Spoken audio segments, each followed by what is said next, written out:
É tão lindo, gente, que quando a gente olha para as cartas de Paulo, a gente vê o plano eterno de Deus.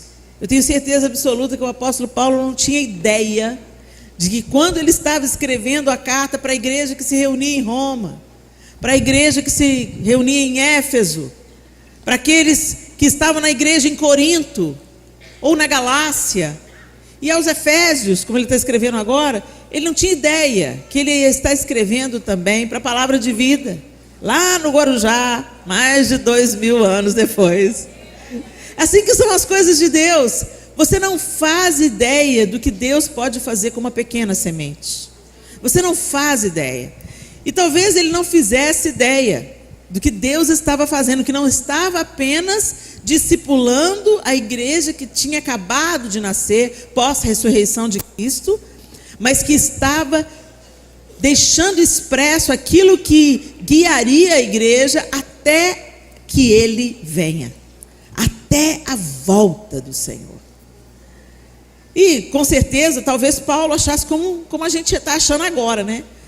Vai voltar a qualquer momento. Olha para o céu, qualquer hora está batendo aí, ó.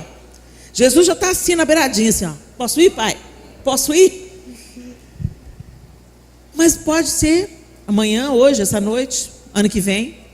Pode ser daqui 6 anos, pode ser daqui 100 anos, pode ser daqui 500 anos. O fato é que nós vamos nos encontrar com Ele a qualquer momento. Seja pelo arrebatamento, seja pela nossa partida. O fato é que nós temos que estar prontos para estar diante dEle. Porque se Ele não vier nos ares, nós vamos ter com Ele. E aqui o apóstolo Paulo está dizendo de uma maneira muito consistente à igreja em Éfeso, como eles deveriam viver. E ele está fazendo como uma forma de advertência. E esse texto encaixa tão bem com aquilo que a gente está vivendo hoje. Ele diz claramente, e é tão interessante que aqui na minha Bíblia, nessa versão, diz o título, antes do verso 15, tem aqui um subtítulo, e ele está escrito assim: vida em comunidade. Vida em comunidade. Como é que vocês vão viver a vida na igreja?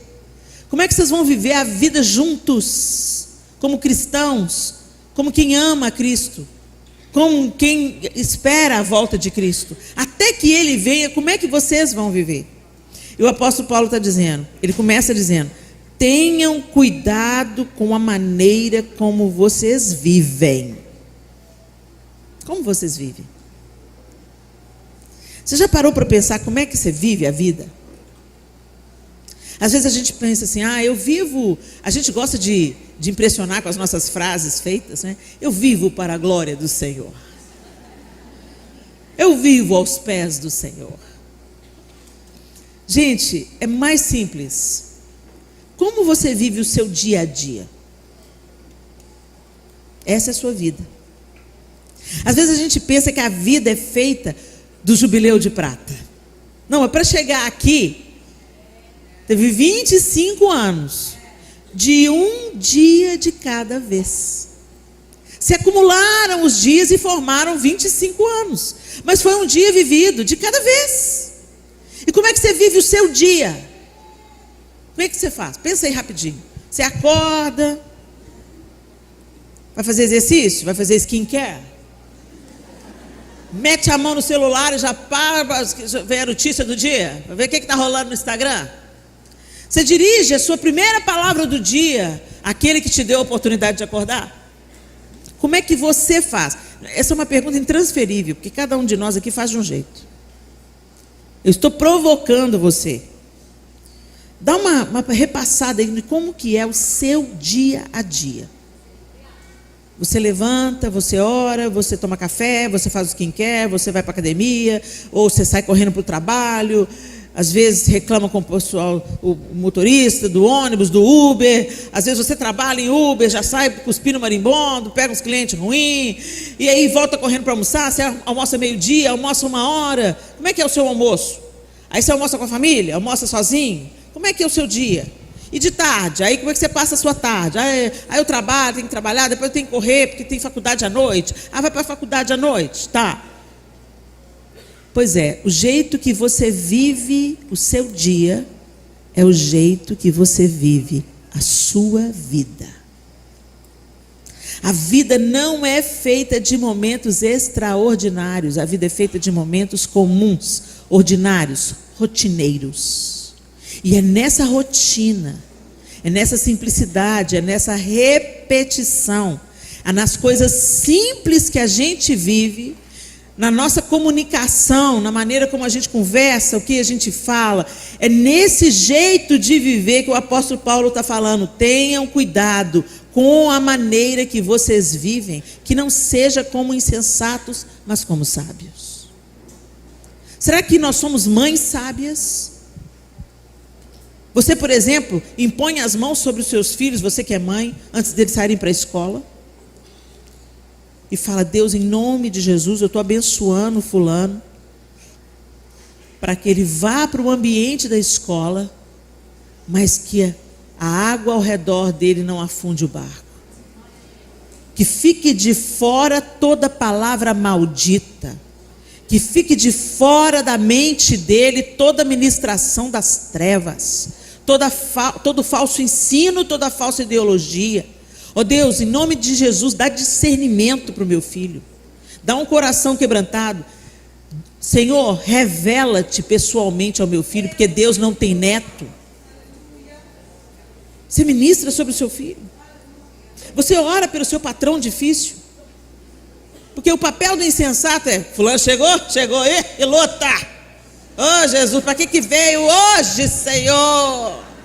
Podia ficar lá na casa dele dando ordem, peste. Isso é viver como insensato. Agora, se você olha e fala assim: chegou, vamos orar. Oh Deus, pega ele, abraça ele com teu amor, revela-te a ele. Eu sei que o Senhor ama ele igualzinho o Senhor me ama. Então vai lá, Senhor. Oh Deus, em nome de Jesus, os bichos não vão pegar ele, usar ele contra mim, Senhor. Em nome de Jesus, Satanás, solta o fulano, em nome de Jesus. Você não vai usar a vida dele. Vivam como sábios e não como tolos.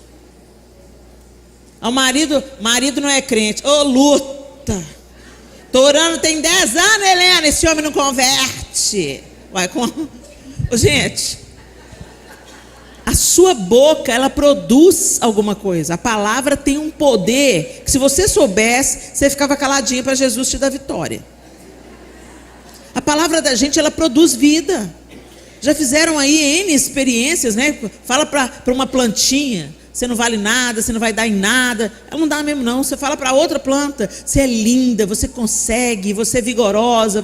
Pois é, gente, se isso funciona com planta, funciona com filho, funciona com marido, funciona com o patrão, funciona com a sogra, funciona com a nora. Planta o que você quer colher. Se você planta fuxico, fofoca, maledicência, conversa fiada, é isso que você vai colher: maldição. Gente, esse é um simples exemplo de uma maneira, para vocês discernirem, uma maneira de viver como insensatas, uma maneira de viver como sábias. A gente não é crente na igreja não, gente. Na igreja a gente põe a nossa máscara de crente. A gente vem, assume o crentez, põe a roupa adequada e socialmente aceita, para a diaconisa não vir falar que Deus é justo, mas a sua calça ganha. Aí amarra um pano na cintura, né? Aí dentro da igreja veste toda bonitinha. Quando vai para a praia, é só Jesus na causa. Deus quase que vem matando um animal para fazer um casaco de pele para pôr. Ô, gente, quem é santo? É santo na igreja, é santo na praia, é santo no shopping.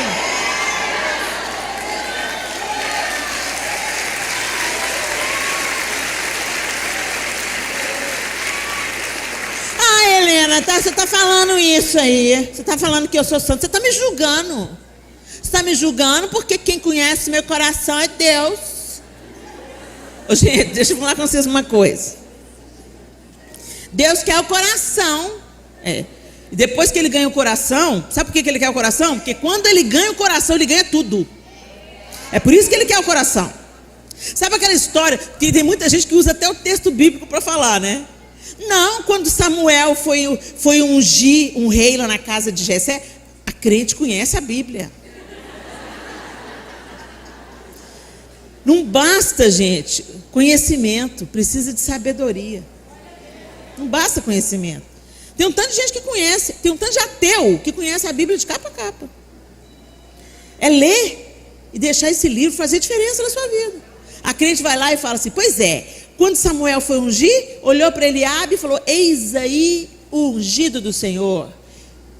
E Deus falou com Samuel, não, Samuel, eu não olho para a aparência, eu vejo o coração.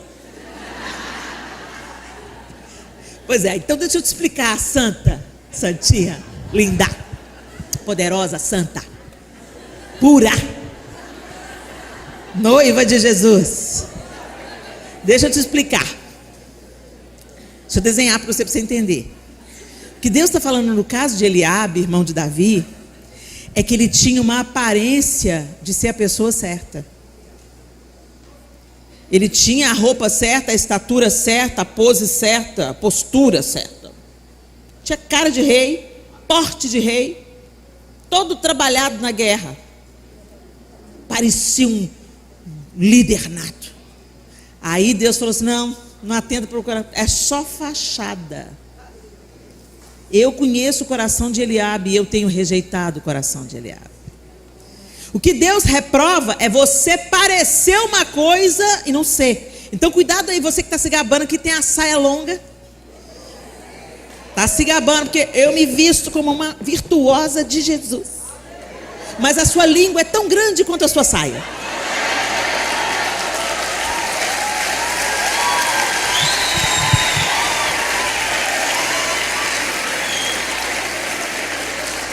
O que eu estou querendo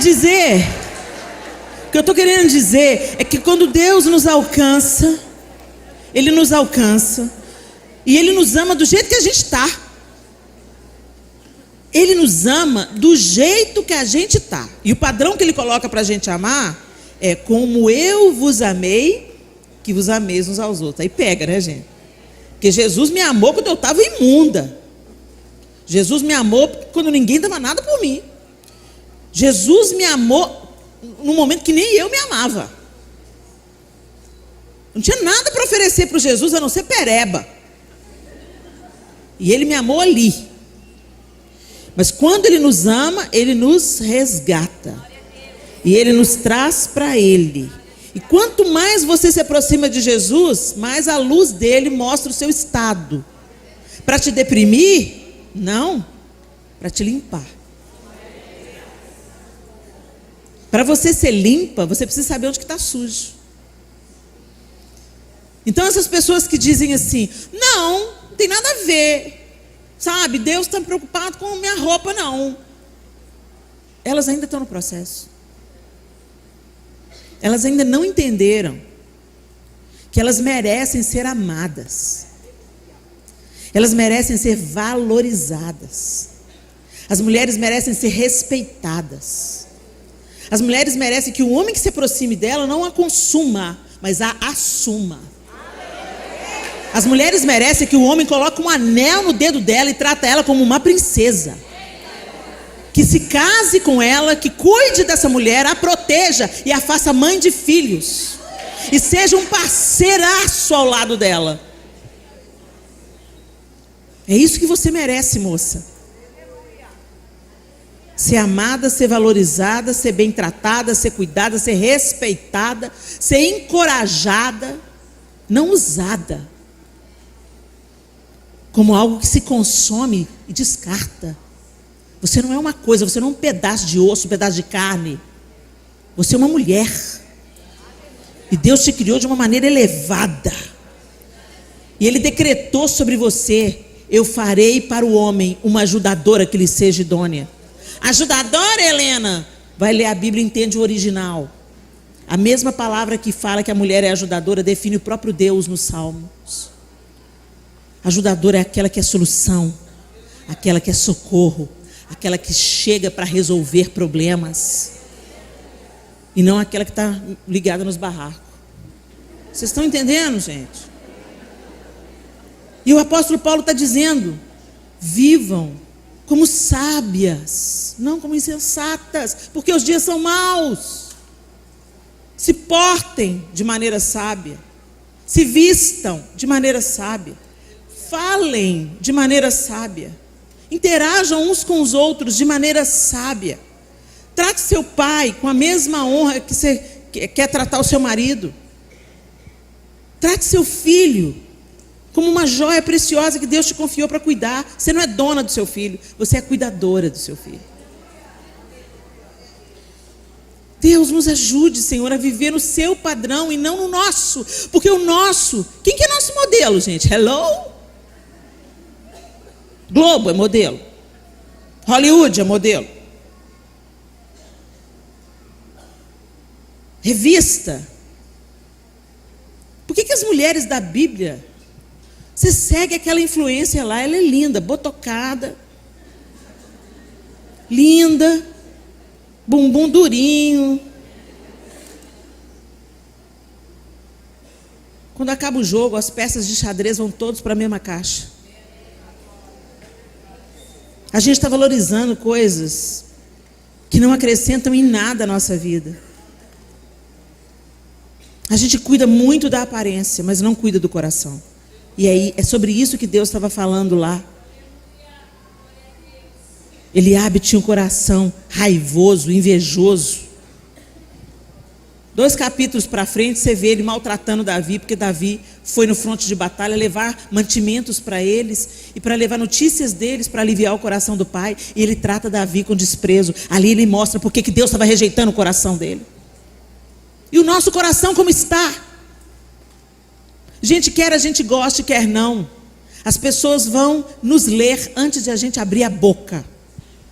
Antes de você falar quem você é, como você pensa, em que você acredita, as pessoas vão olhar para você e elas vão dizer quem você é. Antes de você ter chance. Sabe por quê? Isso não é julgamento não, gente. Isso é comunicação. Tem uma comunicação não verbal. Se você vê uma pessoa sendo grossa com um garçom, não adianta chegar para o convidado dela e ser doce e gentil. Ela é grossa. Porque ela, na verdade, ela trata as pessoas que não têm nada para oferecer para ela, como ela verdadeiramente é. E diante de Deus eu quero te dizer, nós não temos máscaras. Ele nos vê mesmo quando a gente fala manso. Pedro era estourado, precipitado. Falava que estava na ideia. Arranca a espada, corta a orelha de Malco. Não vai levar ninguém. E Judas, a gente podia pegar esse dinheiro e ofertar na vida dos pobres. Que o nosso coração se revele através da nossa maneira de falar, maneira de vestir, maneira de tratar o outro, maneira de obedecer o pai, a mãe, maneira de honrar e de cuidar daqueles que Deus tem te confiado.